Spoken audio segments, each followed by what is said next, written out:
Hey Hopop gengs! Kamu kalau dapat kemampuan menghentikan waktu, mau dipakai buat apa nih? Rampok bank? Belajar buat ujian besok? Tidur sepuasnya? Atau kayak karakter utama dalam film yang alurnya bakal aku bagiin kali ini? Emang dia ngapain sih? Makanya nonton. Penasaran? Nah, buruan deh. Sediain cemilan, minuman dingin, rokok surya, sama semua amunisi yang kamu butuhin buat nonton. Karena cashback dimulai sekarang.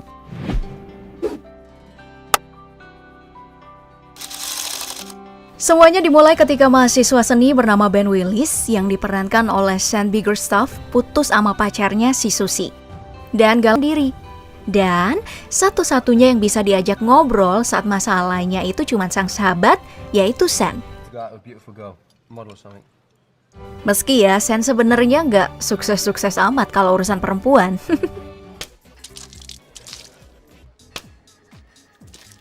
Di sisi lain, aktivitas melukis yang berhubungan dengan tugas kampus juga nggak membantu sama sekali buat ngalihin perhatian.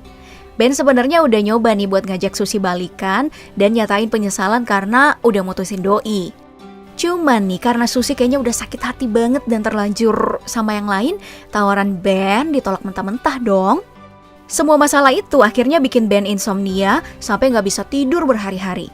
Karena itu dia mutusin buat kerja sebagai petugas kebersihan di supermarket Sainsbury. Dan disinilah hidup Ben mulai berubah. Karena di sana dia ketemu dengan pegawai dan atasan yang kepribadiannya itu unik-unik.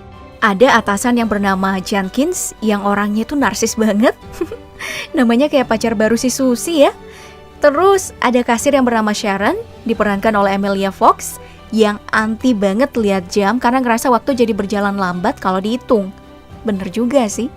Terus ada pegawai bagian logistik bernama Barry yang otaknya rada sengklek.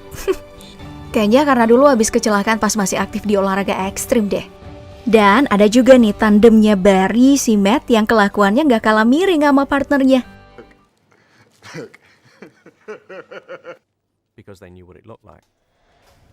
Ya, semua hal itu sukses bikin hidup Ben jadi sedikitnya punya warna meskipun insomnianya belum sembuh juga sih. Nah, cara Ben buat ngatasin insomnia pas jaga malam tuh cukup unik. Jadi, doi bayangin kalau waktu berhenti kayak di pause pas lagi nonton film. Terus dimanfaatin buat ngamatin detil tubuh para pelanggan wanita dari ujung kuku sampai ujung rambut. Dan dari sini kita bisa lihat kilas balik kehidupan Ben waktu masih anak-anak. Alasannya selalu terkesan dengan keindahan tubuh perempuan, dimulai sewaktu ada mahasiswi Swedia yang numpang kos di rumahnya. Ben ya nggak sengaja lihat mahasiswi berjalan tanpa busana, sehabis mandi, dan melewatinya dengan santai. Wah, itu sebabnya tiap menghentikan waktu, Ben selalu menelanjangi tiap perempuan yang dia amati sebagai inspirasi buat lukisan.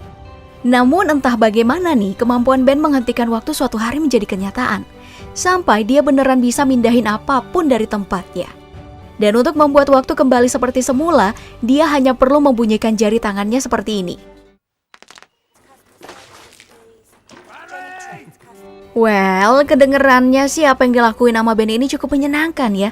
Apalagi buat para cowok. Tapi ya buat Ben itu semua gak cukup buat ngatasin insomnianya.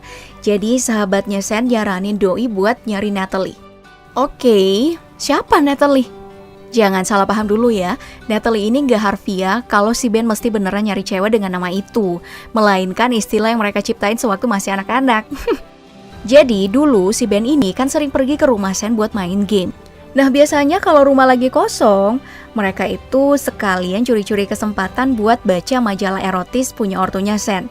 Terus buru-buru disembunyiin kalau Mbak Sen udah dateng. Cuman karena udah terlanjur tegang, tahu dong apa yang tegang, Mbak Sen ini sempat curiga. Kok nih anak lanang tiap berdua bawaannya tegang mulu ya? Dan sejak saat itu Ben dan Sen selalu dikira pacaran sama ortu mereka. Oh, salah paham. Padahal mah aslinya si Sen fuckboy kelas bandeng cuk. Sebenarnya lebih ke terobsesi sih. Dan semua sumbernya adalah Natalie yang kita sebut-sebut tadi. Mirip sama Amel yang sering digaung-gaungkan itu. Nah, Natalie ini anak cewek paling terkenal sekompleks mereka. Karena mau aja liatin guanya ke anak cowok asal dibayar. Wah, mandiri ya, masih kecil udah pinter nyari duit sendiri. Well, sejak saat itulah Ben dan Sen selalu menyebut Natalie untuk mengacu pada hubungan mantep-mantep yang semalam aja. Oke, kita lanjut ke masa sekarang ya. Singkat cerita, setelah Sen nyaranin buat nyari Natalie, si Ben tanpa sadar jadi sering merhatiin Sharon, kasir di tempat kerjanya. Terus pelan-pelan mulai PDKT lah ke Sharon. Sayangnya itu gak cukup lama, karena tiba-tiba si Matt ngaku kalau dirinya udah pacaran sama Sharon. What?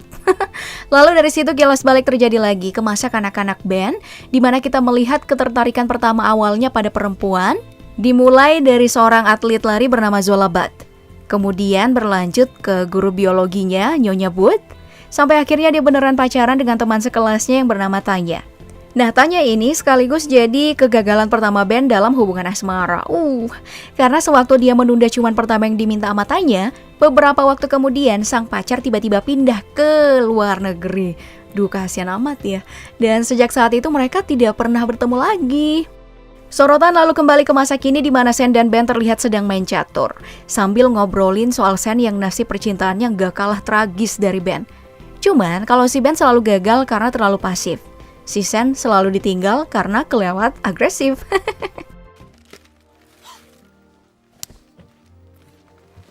Baik, kita kembali ke kehidupan kerja Ben di supermarket. Di sana tampak para pegawai cowok dikumpulin sama Pak Jenkins, yang tujuannya buat diajak ikut tanding futsal lawan supermarket dari cabang lain.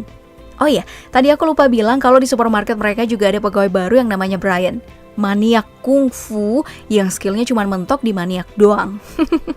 Aku bilang gini bukan tanpa alasan loh ya. Ku sebut gitu karena si Brian ini beneran gak guna pas pertandingan futsal. Karena sebagai penjaga gawang dia tuh gagal mulu nangkep bolanya. Sampai lawan bisa menang 26-0, bayangin coba. Dan Pak Jenkins kena cedera parah di momen ini gara-gara mukanya kena bola. Terus pas kejadian itu ya, si Ben bekuin waktu lagi buat ninggalin lapangan. Kemudian pergi ke ruang tunggu buat ngambil minum. Nah, disinilah kejadian aneh terjadi. Karena tiba-tiba ada sosok misterius yang bisa gerak pas Ben bekuin waktu. Hal ini terus bikin Ben penasaran. Apakah di luar sana ada orang lain dengan kemampuan seperti dirinya?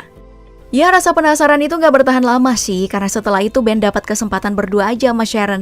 Soalnya pegawai lain harus nganter Pak Jenkins ke UGD. Jadi gak bisa nganter Sharon pulang. Nah, dari situ Ben akhirnya tahu kalau Sharon dan Matt sama sekali gak pacaran. Ben gak nyanyain kesempatan itu dong buat PDKT.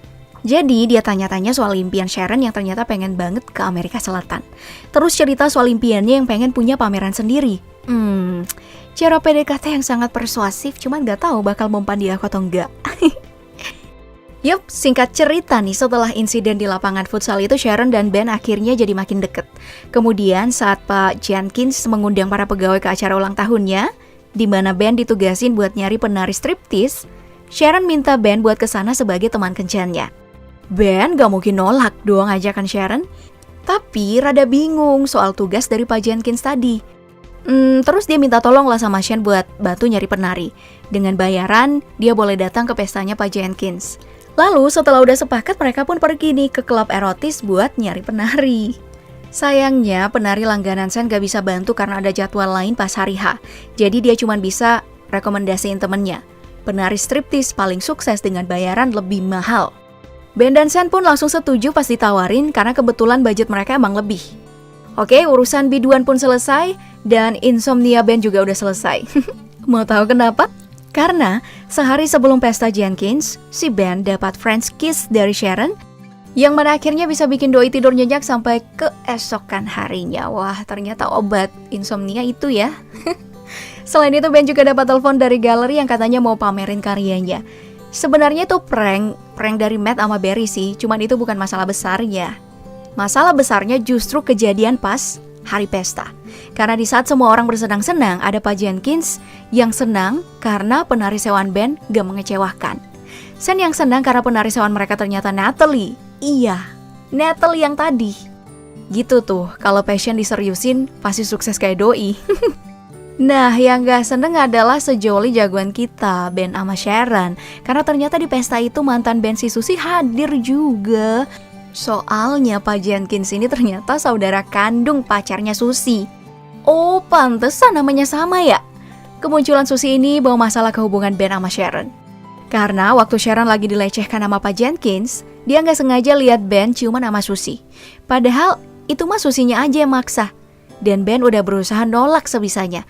Tapi Sharon udah terlanjur salah paham dan langsung ninggalin pesta.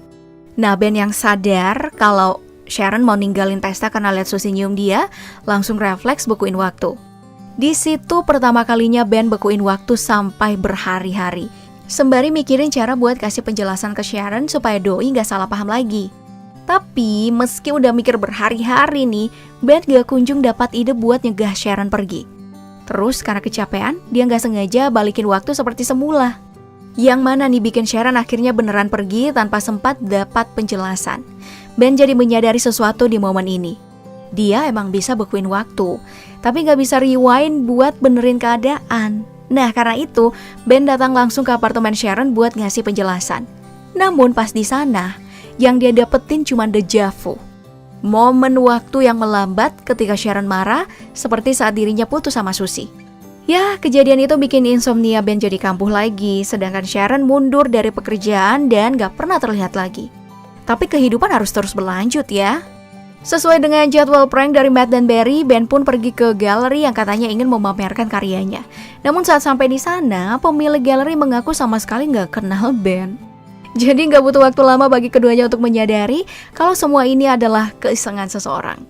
Untungnya kedatangan Ben di sana gak sia-sia, karena saat melihat lukisannya, si pemilik galeri ini beneran tertarik buat pamerin karyanya. Adegan lalu berpindah ke tempat Sharon di mana sebuah undangan datang dan menarik minatnya. Itu adalah undangan untuk menghadiri pameran Ben. Sharon akhirnya memenuhi undangan itu dan terharu saat mengetahui kalau semua lukisan yang Ben pamerkan adalah tentang dirinya. Ben pun lalu menghampiri Sharon dan mereka saling menanyakan kabar. Dan seperti saat pertemuan terakhir di apartemen Sharon, Ben masih berusaha untuk minta maaf.